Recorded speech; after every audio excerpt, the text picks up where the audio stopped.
परिपाटी न्यूज में आपका स्वागत है। परिपाटी न्यूज के शुभम बालिया ने भारतीय किसान संयुक्त मोर्चा के राष्ट्रीय प्रवक्ता एवं नीलकंठ रीजनरेट चैरिटेबल ट्रस्ट के managing director doctor Gautam Singh Lambardar से वार्ता की, जिसमें उत्तर प्रदेश सरकार द्वारा गन्ने का मूल्य बढ़ाए जाने पर डॉक्टर लंबरदार ने प्रदेश सरकार का स्वागत किया, धन्यवाद किया और साथ ही अपना गुस्सा बताते हुए गन्ने का मूल्य 550 करने की मांग भी उठाई। इस दौरान डॉक्टर लंबरदार ने मिल मालिकों पर सरकार द्वारा लगाम न कसे जाने पर नाराजगी भी व्यक्त की है।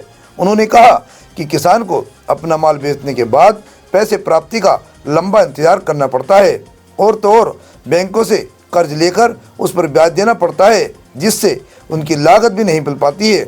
आइए दिखाते हैं हमारे सहयोगी शुभम बालिया द्वारा किसान आंदोलन और उनके विषयों पर खट्टी मीठी चर्चा।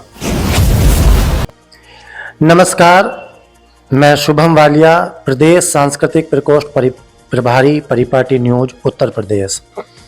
आज हम एक ऐसे विषय पर अपना ये इंटरव्यू करेंगे। अभी हाल ही में यानी कि 2 दिन पहले उत्तर प्रदेश सरकार, योगी सरकार के द्वारा किसानों को राहत देते हुए गन्ने के मूल्य में वृद्धि की गई है। अगैती प्रजाति का 400 रुपया और सामान्य प्रजाति का 390 रुपया। उसके बाद देश में कहीं कहीं खुशी की लहर दौड़ पड़ी है तो कहीं पर सरकार से प्रश्न भी किए गए हैं।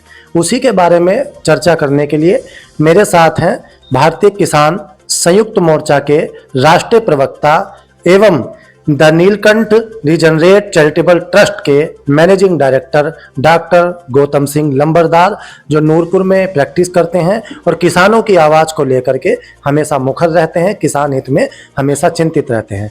डॉक्टर गौतम जी, आपका हमारे चैनल पर बहुत बहुत स्वागत है। धन्यवाद।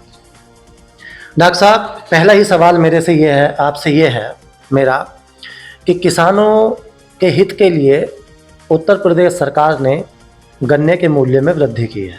आप इसको कैसे देखते हैं? आप प्रसन्न हैं या कोई शक है या कोई सरकार से और मांग है?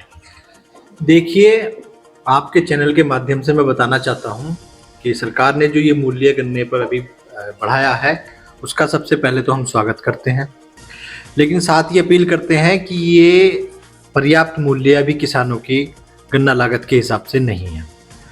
हम अपील करेंगे कि एक बार किसानों की जो दशा है, किसानों का जो खर्च है, फसलों का जो खर्च है, खेती का जो खर्च है, उसको मेज़र करके, उसको माप करके, उसके हिसाब से अगर किसानों को दाम दिया जाए तो सरकार का बहुत बहुत आभार होगा।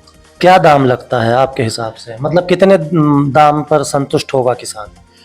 देखिए, इस टाइम पे जो किसानों, खास तौर से गन्ने की फसल पे जो लागत आ रही है उसके हिसाब से 500 से 550 रुपए प्रति क्विंटल के हिसाब से अगर उनको भाव मिलता है तो गन्ना किसान जो है वो काफ़ी हद तक अपनी लागत को रिकवर कर सकता है। सरकार ये भी कहती है कि आप गन्ने की खेती से अलग भी अन्य खेतियों पर विचार करें। कारण क्या है कि उत्तर प्रदेश में ज़्यादातर हम देखते हैं कि किसान गन्ने पर निर्भर है। केवल गन्ने पर निर्भर रह जाना और खेती ना करना, ये भी तो एक चिंताजनक है। आपकी किसान यूनियन इन चीज़ों को लेकर के किसानों को जागरूक क्यों नहीं करती? देखिए, हमारी किसान यूनियन इन सब चीज़ों को, इन सब विषयों को लेकर काफ़ी हद तक किसानों को जागरूक कर रही है। लेकिन सबसे पहले मैं आपको एक बात बताना चाहता हूँ कि हमारा जो पश्चिम उत्तर प्रदेश है, यहाँ पर जंगली पशु, आवारा पशु, इनका बहुत बड़ा बोलबाला रहा है। अगर हम इस सरकार में कुछ और भी बढ़ गया। हाँ, इस सरकार में थोड़ा सा और बढ़ गया क्योंकि छुट्टा पशु बहुत ज़्यादा बढ़ गए हैं और जंगली पशु पता नहीं, जंगली जानवर जो पता नहीं कहाँ से आ गए हैं। तो इन सब चीज़ों को देखते हुए अगर दूसरी फसलों को लगाते हैं, दूसरी फसलों की खेती करते हैं तो उसमें बहुत ज़्यादा नुकसान होता है। उसमें तो इतनी दिक्कत आ जाएगी किसानों को कि जो किसानों का बीज है वो भी वापस आने के उसमें संभावना नहीं है। इन सब चीज़ों को देखते हुए खास तौर से पश्चिम उत्तर प्रदेश का जो किसान है वो गन्ने पर निर्भर होता चला जा रहा है और ये काफ़ी हद तक जो है किसानों के लिए बड़ी दुख भरी बात। एक विषय पे आता हूँ। सरकार मूल्य बढ़ाए 400 किया, आप 500 550 कह रहे हैं, वो एक विषय अलग हो जाता है। किसानों में और किसानों के नेताओं में मिल वालों के प्रति बड़ी नाराजगी देखी जाती है। क्या कारण है? क्योंकि समय पे ये भुगतान नहीं करते, जबकि योगी सरकार ये दावा करती है कि मिलों को सख्त आदेश दिए गए हैं, सख्त निर्देश हैं कि वो किसानों के पेमेंट में कहीं से कहीं तक लापरवाही ना बरते। क्या कारण है? क्या आप किस नज़रिए से मिलों को देखते हैं? देखिए, सरकार का तो पता नहीं कि सरकार ने इन मिल वालों से क्या कहा है या क्या नहीं कहा है, लेकिन मैं एक चीज बताना आपको चाहता हूँ। किसान अपना गन्ना बेचता है मिल को, और मिल अपने हिसाब से वो पेमेंट देती है, जो कि किसानों की दुर्दशा करने में बड़ा हाथ अपना रोल प्ले करती है। इसमें बहुत बड़ा हाथ है किसानों की दुर्दशा होने में, कि पेमेंट का बहुत ज़्यादा लेट होना। अभी मैं आपको एक चीज़ बताना चाहता हूँ कि आप कोई भी सामान लेने जाएंगे बाजार से, आप पैसे देंगे तब आपको सामान मिलेगा। इकलौता किसान ही एक ऐसा है कि अपनी फसल बेच देता है और उसको उसके पेमेंट का कोई पता ही नहीं होता कि उसका पेमेंट उसको कब मिलेगा, और ना ही कोई मिल इसका ब्याज देता है। कोई ब्याज उसको नहीं मिलता। उल्टा होता क्या है कि अपने खर्चे पूरे करने के लिए जब किसान कहीं से बैंक से या सरकार के से किसी से भी कुछ भी लोन लेगा, तो उसको उसका ब्याज और देना पड़ता है, वहां पर भी उसको कोई छूट नहीं मिलती है। तो मैं सरकार से एक बार आपके चैनल के माध्यम से फिर एक बार ये अपील करना चाहता हूँ कि थोड़ा सा ध्यान इस तरफ भी दे, जितना जल्दी पॉसिबल हो सकता है किसानों का। जैसे कि आज गन्ना गया है मिल में, आज कल परसों ही 2 या 3 दिन में अगर पेमेंट आ जाए तो किसान जो है काफ़ी हद तक अपनी दुर्दशा को वापस सुधार सकता है। मेरा एक सवाल थोड़ा हटके है डॉक्टर साहब, इससे सरकार का कोई लेना देना नहीं है, इससे लेना देना है किसान यूनियनों का। बहुत सारी किसान यूनियन हमारे उत्तर प्रदेश में देश में काम कर रही हैं। सामान्य किसान ये कहता है कि जब किसान यूनियन के नेता आंदोलन करते हैं, मिल के खिलाफ कोई आवाज़ उठाते हैं, उसके बाद कई बार ऐसा देखा गया है, कई चीज़ें ऐसी हुई हैं कि वो फिर आंदोलन को भीड़ लेकर जाते हैं, उसके बाद किसान यूनियन के नेताओं की वहाँ कुछ सेटिंग हो जाती है और सामान्य किसान भीड़ का हिस्सा बन के वापस आ जाता है, उसको कुछ नहीं मिलता है। क्या वास्तव में कुछ ऐसा है, या कुछ संगठन किसान यूनियन के नाम पर, कुछ नेता, कुछ लोग वास्तव में किसान यूनियन संगठनों को बदनाम करने का काम करते हैं? देखिए, मैं आपसे बताना चाहता हूँ कि अगर ऐसा कुछ है कि कुछ किसान संगठन किसानों को इकट्ठा करके मिल चले जाते हैं और वो उस आंदोलन को बेच देते हैं, और वो अपने आंदोलन को बेच रहे हैं, या इस टाइप की कोई भी सेटिंग करके वो वापस आ रहे हैं, तो ये बहुत ही बड़ी दुख की बात है। और मैं किसानों से ये कहना चाहता हूँ कि आप अपने आप में एक संगठन है। किसान को किसी संगठन की जरूरत नहीं है, वो अपने आप में एक संगठन। तो फिर किसान यूनियन क्यों है? वही मैं आपसे बताना चाहता हूँ कि किसान संगठन का मतलब ये होता है कि किसानों को केवल एक जागरूकता देना। मैंने अपना गन्ना बेचा है, मुझे पूरा हक है अपना पेमेंट लेने के लिए, मुझे किसकी जरूरत नहीं पड़ती। हम संगठन क्या, ये कोई रजिस्टर्ड है या कोई सरकारी नौकरी, या कोई नौकरी तो है नहीं संगठन जो दे रहा है आपको। किसान तो संगठन 50, 100, 200, 400 किसान बिना संगठन के भी जाकर के अगर अपना धरना प्रदर्शन करे, अपनी मांग को लेकर बैठे, तो मिल को वो माननी पड़ेगी। उनको किसी किसान संगठन की जरूरत नहीं पड़नी चाहिए मेरे हिसाब से। लेकिन हाँ, किसान संगठन की जरूरत किसान को कहाँ है? किसान संगठन की जरूरत किसान को वहाँ है जैसे कि बहुत सारे सरकारी तंत्र के जो अधिकारी हैं, पदाधिकारी हैं, वो क्या करते, बड़ा शोषण करते हैं। और किसान इतना भोला है, बहुत ज़्यादा पढ़ा लिखा वो है नहीं, उसको अपने अधिकारों का पता नहीं होता।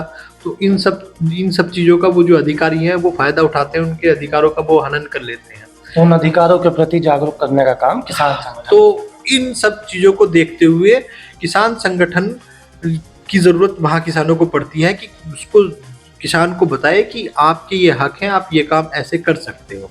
बाकी किसान संगठन का ये मतलब नहीं होता आप जैसे कि आपने बताया कि वो लेकर चले गए, भीड़ लेकर चले गए और आपने धरना प्रदर्शन किया और एक सेटिंग करके किसी चीज़ से वो चले आए।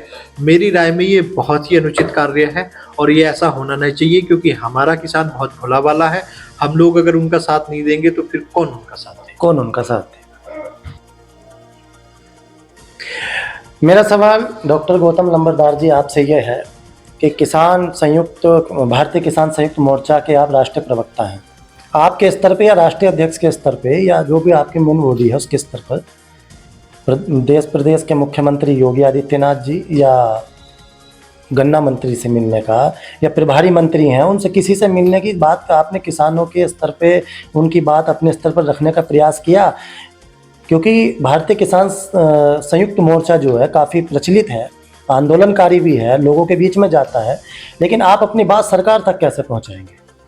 देखिए, मैं आपको बताना चाहता हूं, जो हमारा संगठन है भारतीय किसान यूनियन संयुक्त मोर्चा, उसके द्वारा समय समय पर जगह जगह पर किसानों को जागरूक करने के साथ में और ये अपनी मांगों के लिए बार बार ज्ञापन डीएम एसडीएम के द्वारा माननीय मुख्यमंत्री जी को पहुंचाए जाते हैं।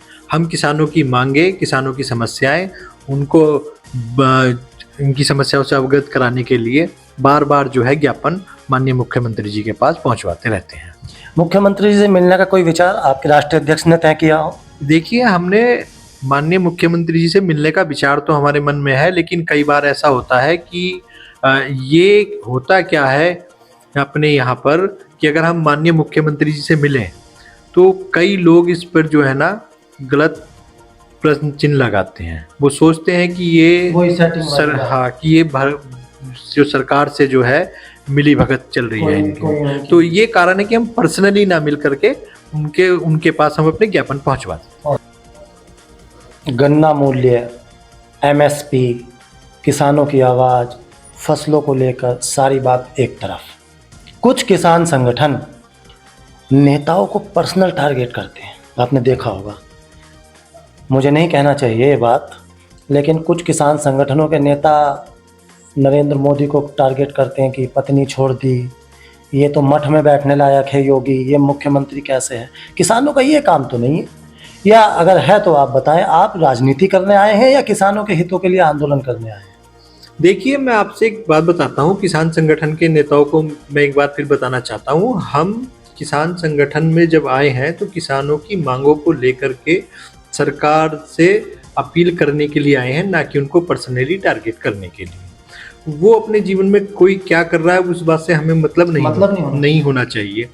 दूसरी बात ये, अगर कोई भी किसान नेता अगर ऐसा कर रहा है तो वो मेरे हिसाब से बहुत ज़्यादा गलत है, ये हमारे लिए उचित कार्य नहीं है। दूसरी बात यह है, बात आती है माननीय प्रधानमंत्री नरेंद्र मोदी जी की, तो हमारी मांग जो है नरेंद्र मोदी जी से नहीं है, हमारी मांगे होती हैं भारत के प्रधानमंत्री से। लेकिन एक नेता आपके, मैं नाम लेकर आपको जो है कोट कर रहा हूँ, एक नेता हैं, किसान नेता हैं राकेश टिकैत, है ना, महेंद्र सिंह टिकैत जी के सुपुत्र हैं। वो तो बड़ा नाम था, किसानों के मसीहा कहे जाते हैं, आज भी हैं।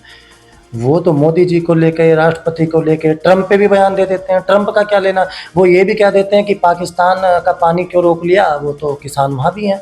ये थोड़ा इंटरव्यू मैं इसलिए आगे लेकर के जा रहा हूँ कि लोग समझे किसान यूनियन की भूमिका क्या है, क्या उनकी भूमिका ट्रंप तक है? देखिए, मैंने आपको पहले भी बताया है, हम किसान संगठन में अगर हैं और किसान संगठन के पदाधिकारी हैं तो हम यहाँ, हमारा कार्य क्या है? हमारा कार्य है किसानों की समस्याओं का निस्तारण कराना। अगर हम लेकर जाते हैं इसको विश्व स्तर की समस्याओं पे अपने आप को लेकर जाते हैं तो मेरे हिसाब से वो स्तर हमारा नहीं है कि हम विश्व की समस्याओं को अपने द्वारा बता सकते हैं। कोई भी किसान नेता हो, मैं बताना चाहता हूँ कि किसान संगठन कोई सा भी हो, कोई भी उसका नेता हो, किसी भी वो पद पे हो, मेरे हिसाब से उनको ऐसे बयान नहीं देने चाहिए, क्योंकि हमारा जो काम है वो ही काम हमको करना चाहिए। डॉक्टर साहब, किसान तो आप भी नहीं लग रहे। किसान की पहचान तो कुर्ता धोती, सिर पे पगड़ी, आप कोट बूट सूट में, ये प्रवक्ता होने के नाते, या दूसरा जो आपका पिक्चर है डॉक्टर वाली, मतलब आप बात किसानों की कर रहे हैं लेकिन आप लग रहे हैं उद्योगपति, लग रहे हैं एक बढ़िया कॉर्पोरेट के अधिकारी वगैरह, कुछ ऐसा क्या लग रहा है? देखिए, मैं आपको एक बात बताना चाहता हूँ, कपड़ों से आप जज नहीं कर सकते किसी को। करना पड़ता है। अगर कपड़ों से आप जज करें तो हमारे प्रधानमंत्री रहे हैं पंडित जवाहरलाल नेहरू रहे हैं और शास्त्री जी रहे हैं। शास्त्री जी का आपने देखा होगा कि फटी धोती और कुर्ता पहनते थे वो। तो अगर उस कपड़ों से जज करेंगे आप तो आप कहाँ प्रधानमंत्री उनको बोल पाएंगे। दूसरी बात ये, मैं आपसे एक प्रश्न पूछना चाहता हूँ, क्या कोट पैंट पे या पैंट शर्ट पे कहीं टैग लिखा हुआ है ऐसा कि ये किसान नहीं पहन सकता, इनको नौकरी पेशे वाला आदमी ही पहन सकता है या उद्योगपति ही पहन सकता है? ऐसा नहीं होना चाहिए। जो संसाधन है वो सबके लिए है, और जो अपनी सामर्थ्य के हिसाब से उसको यूज कर सकता है उसको करना चाहिए वो। तो ये अगर किसी के मन में ऐसी भावना है, चाहे वो कोई नेता हो या वो आम आदमी हो, अगर उसके मन में ऐसी भावना है कि साहब ये तो कोट पैंट बैठे पहनते हैं, ये करते हैं वो करते हैं, तो ये ना होना चाहिए कि आप ये मुझे ही टारगेट नहीं कर रहे हैं। आपने देखा होगा तो माननीय प्रधानमंत्री जी को भी लोगों ने टारगेट कर दिया उनके कपड़ों के लिए, उनके पैन के लिए। 10 लाख का सूट चला था। ये चीजें नहीं होनी चाहिए। वो एक व्यक्ति, कोई भी व्यक्ति, वो अपनी सामर्थ्य के हिसाब से और अपनी पद के हिसाब से उसकी गरिमा को बनाए रखने के लिए वो जो है अपना ड्रेस जो है वो पहनता है। बहुत अच्छी बात है। आखिर में एक बात है कि परिपाटी न्यूज के लिए आप क्या संदेश देना चाहेंगे, क्योंकि हमारा चैनल भी किसान, जवान, नौजवान, महिला सबके लिए आवाज़ उठाता है और दिन रात फील्ड में रह करके काम करता है। तो हमारे चैनल के लिए एक लाइन में आप कोई संदेश या कोई हमें सुझाव। देखिए, आपका जो चैनल है वो बड़ा अच्छा काम कर रहा है कि आप एक निचले समाज के लिए, महिलाओं के लिए, किसानों के लिए आवाज़ उठा रहा है। तो मैं ये समझता हूँ कि ऐसा अगर आप कार्य कर रहे हैं तो उसके लिए पहले तो मैं आपको बार बार धन्यवाद करता हूँ कि आप इतना अच्छा कार्य कर रहे हो, और ईश्वर से ऐसी कामना करता हूँ कि आप अपना कार्य ऐसे ही करते रहें। बहुत बहुत धन्यवाद। ये थे हमारे साथ डॉक्टर गौतम सिंह लंबरदार। पुनः बता दूं, ये भारतीय किसान संयुक्त मोर्चा के राष्ट्रीय प्रवक्ता हैं। Neelkanth regenerate charitable trust Noorpur में आपका हॉस्पिटल है और उसके आप मैनेजिंग डायरेक्टर हैं। समय समय पर आप किसानों की आवाज़ बनते हैं और गरीबों का, सबका कल्याण के लिए समाज सेवा में भी आप जाने जाते हैं। इसी के साथ अगली बार अगले किसी सेलिब्रिटी के साथ मिलेंगे। देखते रहिए शुभम वालिया के साथ परिपाटी न्यूज। हमसे जुड़े रहने के लिए हमारे चैनल को सब्सक्राइब करना ना भूलें